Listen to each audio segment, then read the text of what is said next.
Welcome back to RGR Football. We're continuing our conversation you've partially heard on Locked On Chiefs. Seth Keysor, the Chief in the North, and the Substack thereof. I think I got that right. How are you? I'm doing really, really well. You got it perfectly right. I'm good. I've never recorded from my home in this room before, so I'm excited. You know, life is coming at you fast today. The Chiefs are trading. The Ravens are willing to trade with the Chiefs for some reason. Yeah, life comes at you fast. Life is good, man. I'm excited. Looks like an art gallery behind you. I like it. So yeah. Oh, yeah. My wife, she decorates well. Now, we talked about on the podcast just the fact that it was surprising, like you said, that they would send him over here in the first place. Right. But we can't dissect that. We don't know what Eric DeCosta was thinking. Fine, whatever it is. I want to talk about what you see versus what I hope to see on film. And you've done a couple of games now. General takeaways in terms of his style matching what the Chiefs do. Absolutely. So if you look at the Chief of the North newsletter, you'll see I reviewed 4 of his games against multiple and varied opponents, charting every snap. That's kind of my thing. It's kind of what you do. If you want to read it, check it out. It is for subscribers only, but because of a friend of Ryan's is a friend of mine, check in the notes, the description of this episode. You can get yourself a bit of a discount there, maybe even as much as half off, $6 a year. Just because I don't know, I feel like doing something crazy. I'm celebrating. We're all celebrating. So check it out. We're going to do half off. So, don't talk me out of it. And plus it'll make Briscoe mad. So that has a benefit. It is a plus. Yes. So you'll be able to check it out on the Chief of the North newsletter after you subscribe, and make sure you let Ryan know. So that way I can thank him that it came from him. So here's the thing with Brown. He's a very different player from Fisher. There's some similarities there, but they're very different in a lot of ways. Fisher came out a tremendous athlete. Brown is an okay athlete, but he's a mammoth human more so than anything else. Depending on where you look at him, he's listed at 6'8" everywhere, and he's either 355 pounds or 344 pounds. So safe to say he's around 350, and he looks like it. His feet aren't as fast as Eric Fisher's. I mean, that's the first thing you're going to notice. At times, he kind of reminds me, we talked about this a little bit. In some ways, he reminds me of Stone Forsythe at times, because it looks like his feet might be a little heavy, but he covers ground pretty well. He also wasn't asked to take very many vertical sets when he was with the Ravens. And I'm guessing the Chiefs will probably let him do his thing by and large. He takes aggressive sets where he gets his hands on the guys right away, rather than doing catch technique, what you see Schwartz do, what you see Fisher do. He's a very different player. He relies on tremendous upper body strength, a ton of length. He's got super long arms, and controlling defenders rather than utilizing technique or footwork to kind of just hold them at bay. What he loves to do, he's really tough to bull rush. He's really tough to long arm, because he's got such length and he's so strong in his upper body. And he's got enough lower body strength where he can reset if guys get inside his pads. He had a great rep against Carl Lawson like that, who was not easy to reset against. But he just wins differently. That wasn't Fisher. Fisher struggled against strength guys. Where Brown's a little different is that lateral movement. It looks good enough in the few vertical sets that you see him take, and I demonstrated some of that in the article. But he looks like he's got the feet to do it, but that is something that's going to need to be coached up. And it's something that's going to be different than what he was asked to do in Baltimore. But because he's so wide, because his arms are so long, because he's got such great upper body strength, his feet don't need to be as fast. And so he's able to get to half a man and still control guys and force them around consistently.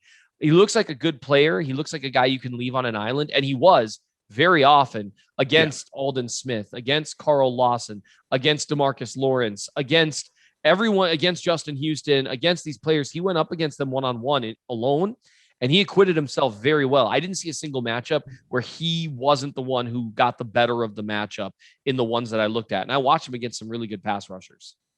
I'm glad that you bring up his feet, because that is a little bit of my concern, because he doesn't have that very deliberate kick step, especially going vertical. Even to a 45, I don't see him use it them. It's more of a shuffler. Yep. And he needs to improve his feet to work in this, especially when Patrick's going to drop to 10 yards. We know he's going to do it. Yep. It's going to happen. My problem is when he doesn't move his feet, he does rely on that length so much that sometimes he gets caught leaning. Yep. And it's a bit of an issue for me. Lunging out to where he goes for that punch. And that punch is so effective. See, obviously you got the biggest gun, you shoot it, but you can become over reliant on it to where if you get a guy who's smart, who dips his shoulder underneath it, But even those guys, he was able to make them earn it, right? They always had to bend around the edge. You needed a good rush to get past him. There were no cheap wins against him, no just bullying him backwards type stuff. I agree. The feet are an interesting thing to watch because you'll see him take some vertical sets. I don't know if you've watched the Pittsburgh game at all, where they played Pittsburgh the second time. Watch him against Bud Dupree, who tries to win around the edge quite a bit more with explosion. And he gives him a really hard time with one particular snap. And there's another one where you see him struggling with it a little bit, although he's able to still direct him wide. But then a few times he actually does take a vertical set in that game. And he shows his first 3 steps are very quick.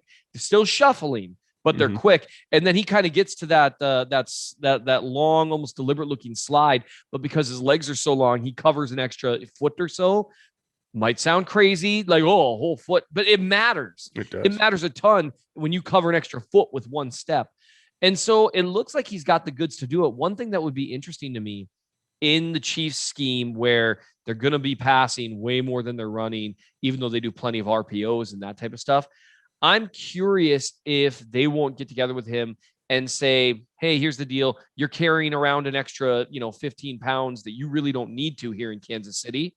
You can drop down to, 330 or 335 because I think he would move around really well at that weight. Yeah, I do too. Especially they're not going to change their scheme just for him. They're going to run more zone than he's used to. You know what I mean? So absolutely. I want to see him dance a little bit more. I'm totally with you. 325, 330, I think is perfect for him. But that said, I think he is a better run blocker than Mitch specifically, but Eric as well. Maybe not as drastically with Eric, but I feel like they can get more push from him. Yeah, definitely more push. He's not going to get out in space the same way Fish did. Those combo blocks, where you start off with the left guard and then climb to the second level, he can get movement on those and get tackles and ends out of the running lane a lot better than Fish could. So I'm interested in what they do with him and Tooney.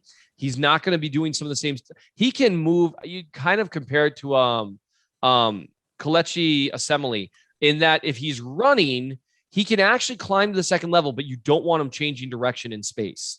That's just not something he does well. So I'm curious what they're going to do because I don't think they'll change their whole scheme for sure. Obviously not. I do think they'll ask different things of him a little bit. I just can't see them trying to get him in space the way they did with Fisher all the time. As a run blocker, I actually viewed Fish as about his equivalent, in some ways maybe better, but in terms of getting push, it's just not the same thing. In pass protection right now, especially when I consider that the games I watched him against were upper level competition, like the lowest level competition that I watched him against was Autry and Houston. But besides that, it was Dupree and then Alden Smith, DeMarcus Lawrence, and Carl Lawson. Those are all quality pass rushers, edging to elite as well.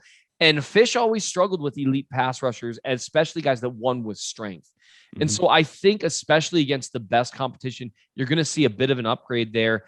And I'm really curious, though, what Andy Heck can do with him, because I think he's got the feet to get by in the system, but it's going to be a little bit of work.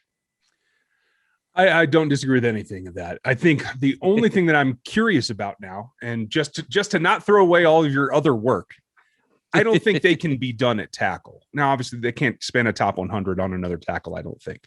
But Niang is unproven. You got to hope that he gets there. Remmers should be a backup in this system.